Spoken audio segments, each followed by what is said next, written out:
Hey, what's up guys, hope you're doing well. I'm Ashish back with AJ Techno Freak, and in today's video I have got the comparison between the Apple MacBook Pro 16 2021 and the Dell XPS 15 9510 2021 edition. In today's video I'll be showing you guys the reason behind switching from a Dell that is Windows to Apple that is Mac OS. And I've been using the Windows laptop for past 20 years and it was really hard for me to make that switch and make that decision that I'll be moving into Apple. But with that new processor and new power, I couldn't stop myself from switching to Apple. You will be comparing the Dell XPS, which came like 7 or 8 months back, to the brand new Apple MacBook 16 that came recently. So let's go ahead and compare this product and let you guys see what are the key differences between these two laptops and which one should you be buying. Let's get started.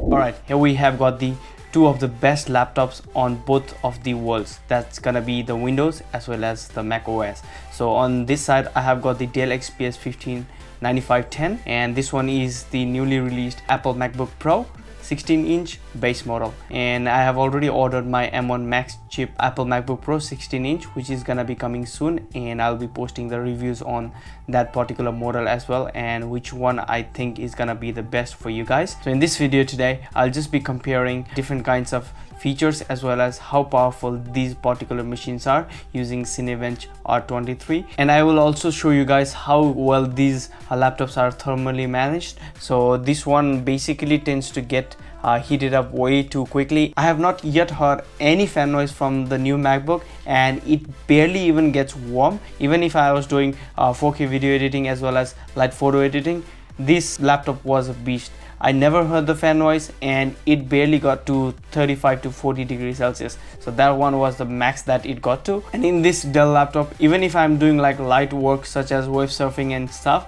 the fan kicks in and it tends to get hot. And if you are doing some kind of photo editing or normal video editing stuff, the laptop will tend to get really hot. So that's the reason why I went and bought the new MacBook Pro rather than keeping this Dell XPS 15. So this particular model is also going back because it has got several issues regarding the battery life as well as the fan noise and some of the other stuff. So that's the reason I'll be sending this back. So this laptop, I really love it. That's the reason why I'm sending this back and getting the higher spec version. That's the 32 core GPU version, so that I can future proof myself, and in maybe like 3 or 4 years the 32 core GPU is gonna be really essential. So thinking about that, I'm getting the higher spec version, paying like a lot more money. Let's go ahead and open this laptop and see which one loads faster. All right, 3 2 1 go. So both of these laptops turn on its own as soon as you open the display. So as you can see, so Dell XPS loaded faster and followed by the MacBook. I really like the display of the Dell though, because I don't know, it's like punchier, the contrast and the color comes out really well, but I am just using the normal profile on this one. Maybe that's the reason that this display looks much more colorful than this one, but if I change some settings, this might get the same display as this one. So looking at the ports of each laptop, for the Dell you have got Thunderbolt 4 over here and with the SD card slot, and you also get the microphone jack over here, and on the other side you have got two USB-C ports. On the back you have got the air vents with the Dell XPS logo.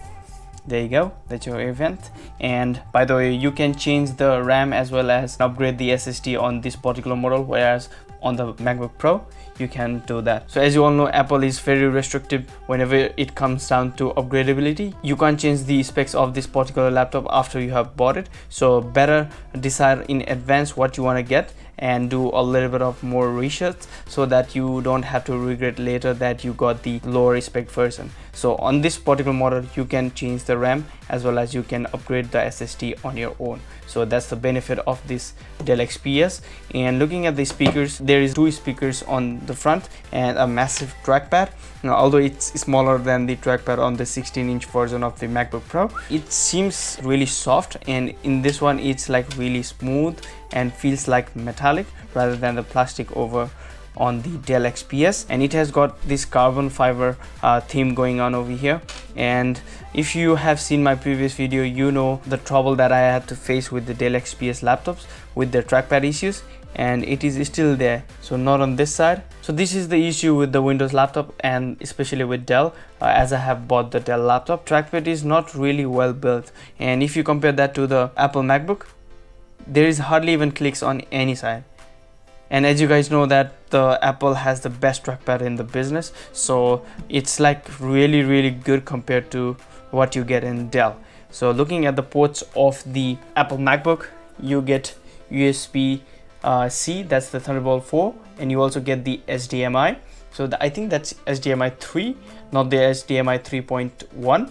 And you also get the SD card. So SD card is back on the new MacBook, and you get your MagSafe charging port over here with 2 USB Thunderbolt 4 as well as a microphone jack over here, and similar layout, 2 speakers on either side of the laptop. Looking at the display of the Dell XPS has been like top notch. So I don't think that there is any display that can be compared to this particular laptop, because it doesn't have any notch. And look at the bezels, like you can barely even see the bezels over here, and it is super like thin bezels compared to that of Apple. It is really thin on the side, but that notch makes a total difference. The notch is there, but with that notch comes 1080p camera compared to that of 720p on the Dell XPS. So that's the upside of having a notch, but I have seen the laptops in the market with the smaller bezels and still having 1080p camera. So I would be happy if they had got like Face ID on that one. I would be happy with the notch, but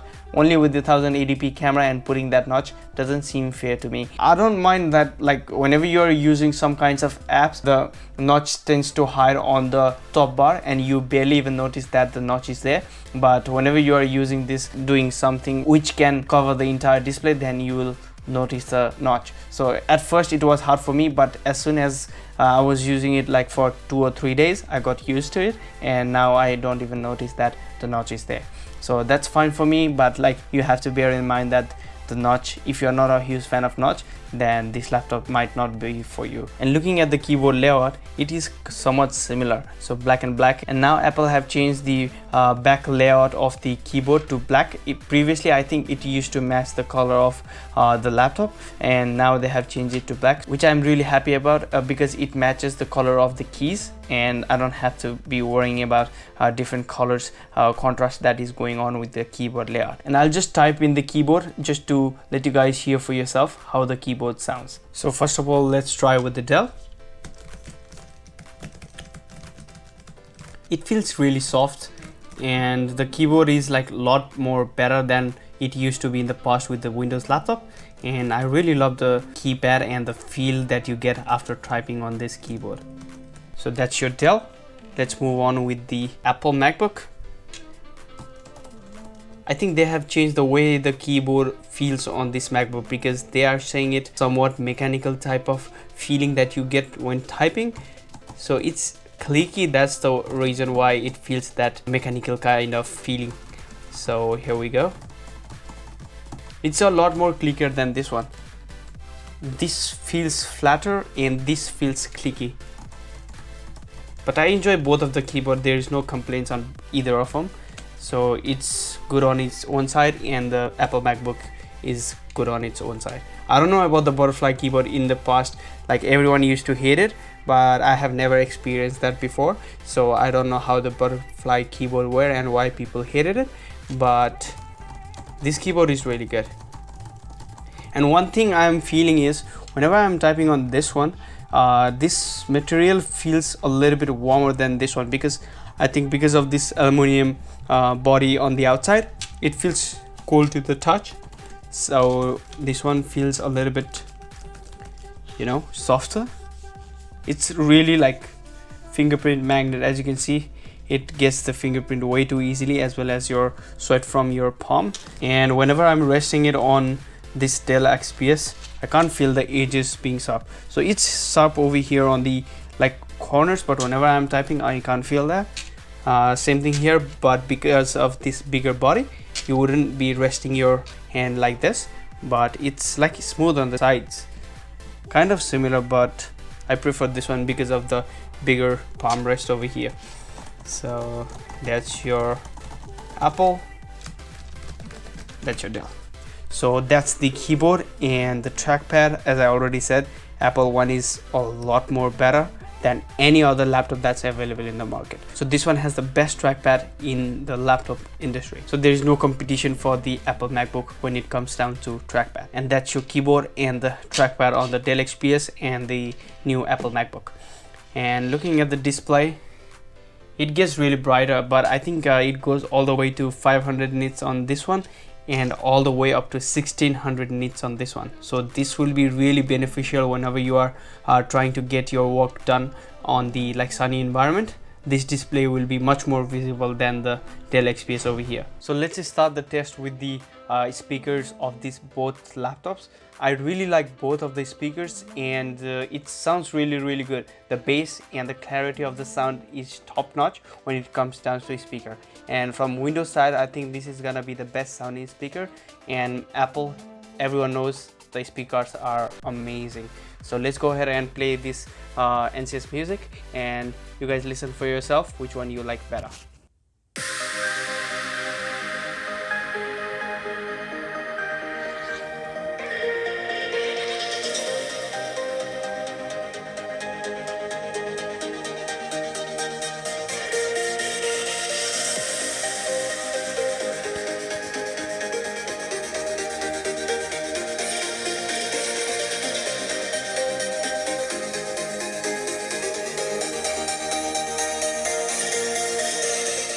And now on Apple, so both of them are set to 50%.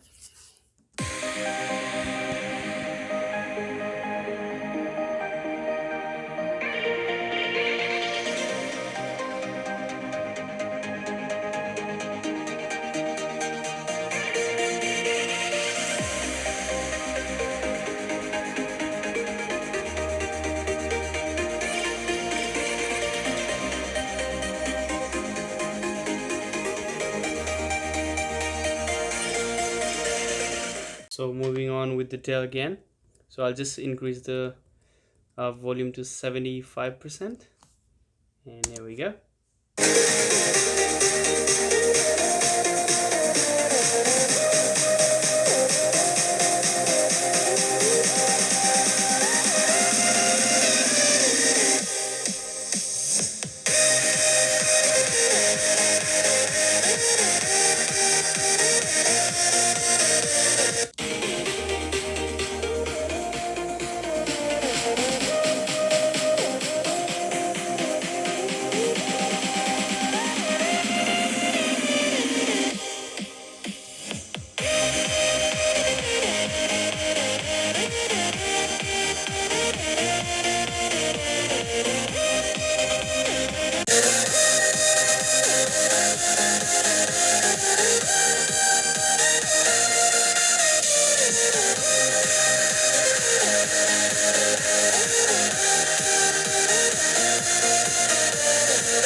So as you guys heard for yourself, the bass that comes from the new MacBook is really amazing. The Apple MacBook speaker was already good, but now it's a lot more better, and the bass that comes from this new MacBook is really good comparing that to the Dell, and it feels really dull whenever you are comparing it side by side. I haven't listened like this side by side, but now Dell feels really bad comparing that to Apple. I'm sorry to say that to Dell, but Apple MacBook, it has the best speakers. It was really good when I was using this laptop and I didn't have the Apple MacBook, but now I have this one.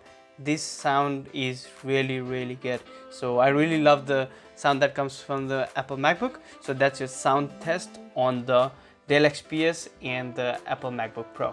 So let's move on with the next test. That's gonna be Cinebench R23. So I'll just launch that and we'll do some test on the Cinebench. So I've got that installed over here, and I have got it here as well. So I'll just open that up, and especially with that 120 Hz refresh rate on the Apple MacBook, everything seems buttery smooth, and you can't even compare that to any laptop unless and until you have a gaming laptop. You know the benefit of having that 120 Hz refresh rate. Everything feels super smooth, and you don't feel any lag that you might see whenever you're using the 60 Hz display. You never want to go back after you use the 120 Hz refresh rate. So that faster refresh rate is gonna really help you out to get the best experience whenever you are surfing the web browsing or anything that you want to do. The refresh rate really matters, and it really makes a difference on how you will be interacting with your display. And new phones have come up with the new refresh rate, and that's really helping you out. If you haven't tried it out in person, do give it a try and you're gonna love it.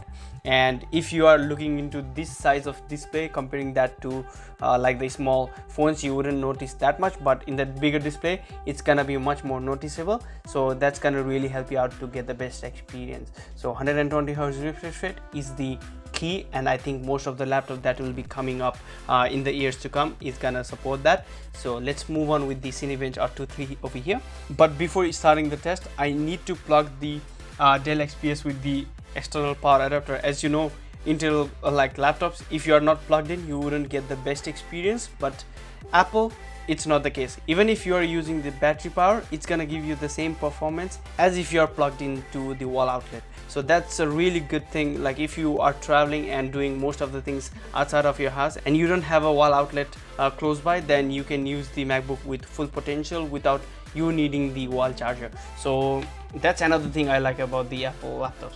So I need to plug it in to get the best experience out of this laptop. So we're plugged in. So let's start the test. So 3, 2, 1, go.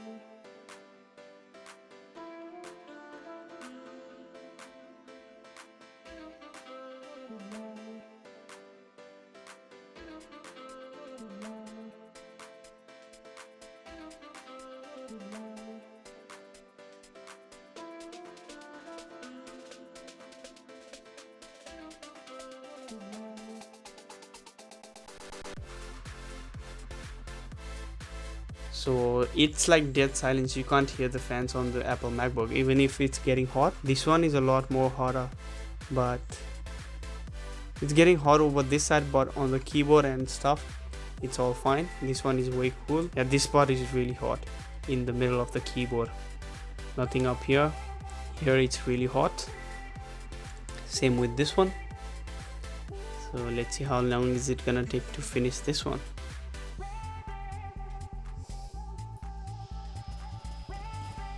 That's the sound from the Dell XPS. So our test has been completed. So as you can see, the point is 9245 on the Dell XPS and 12,338 points on the new MacBook Pro base edition. So the base model is getting this much point. I don't know how much is gonna be the max model, but I'm sure that it's gonna be way higher than this one. So it's a big win for the MacBook on the multi-core score. So let's move on with the next one. That's gonna be the single core score.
So it's finally done on the Pro, and it is still going on the Dell XPS. So the score on the single core on the MacBook is 1527, and let's see what score we'll get on the Dell XPS.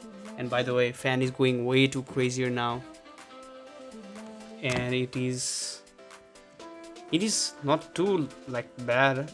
It's warm but not too bad, and this is like way cooler. So almost done. That shows the immense power that the MacBook Pro has.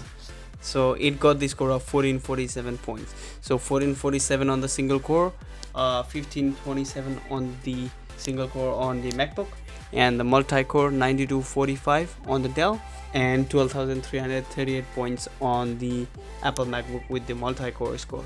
So this shows that the Apple MacBook is really powerful, and I wouldn't regret my decision getting the new MacBook, and I'm really happy that I ordered the higher spec version, which will make sure that my laptop is gonna be future proof for a very long time. And the reason why I'm getting this MacBook is basically for video and photo editing, so this is really gonna help me out. But if you are kind of a person who games on the laptops, then my suggestion would be stick with the high-end desktop PC, or get the gaming laptop from Razer or something like that, because that's the Intel based processor and it will be compatible with most of the games. And as of now, there are not many games available on the Mac, even if this laptop is really powerful. So this one is basically for the creators who love to create content on the laptop on the go, or if you are planning to do any kinds of photo editing, then this is gonna be the best purchase that you can make. I don't play games on my laptop. It's basically for me to do like web surfing as well as doing some light photo and video editing, and if I need to play games, I usually play it on my PS5. So that's not like me who is playing games on my PC. So I would be happy with the MacBook, and I'm really glad that I made that purchase. So I hope that this comparison video of the Dell and the Apple has helped you out. And if you are a person who doesn't get bothered by the fan noise and like a little bit of heat, then you can buy the Dell XPS. It is really powerful for normal users, but if you're doing like 4K video editing and top of the line graphics like processing power that you need on the laptop, then better stick with the Apple MacBook. This is gonna be your laptop for a very long time, and with the optimized software of the Final Cut Pro as well as photo editing stuff, this is gonna be a massive upgrade if you are using the old laptop at the moment. So I'll just leave it up to you guys which laptop you want to choose. Both of these laptops are pretty expensive. I think I paid around $4,000 on the Dell XPS, and this base model cost $4,030. So the one that I have ordered with the highly spec version, that's gonna run me around $6,000. So these laptops are pretty expensive. So do your research, and I hope that this video might have helped you out to choose between this Dell XPS or the Apple MacBook. But if you want something that is really well thermally managed, then better choose the 17-inch version of the Dell XPS. The 17-inch version has got the dedicated vapor chamber cooling system that's gonna really help you out to thermally manage your laptop, and it's gonna run much more cooler than this Dell XPS 15. This has got the immense power, but due to this smaller body, it only has the normal cooling system. But the bigger one, the 17-inch, has got the dedicated vapor chamber cooling system, which is gonna really help to get rid of that thermal throttling that you might get on your laptop. So it's up to you guys, whichever you want to choose. But for me personally, I'm switching to Apple MacBook after using Windows for 20 years. So that's a wrap up for today. I hope this video has helped you out, and if it has helped you out, then do give it a thumbs up and subscribe to my channel, and I'll catch you guys in the next one. Till then, have a good one and peace out.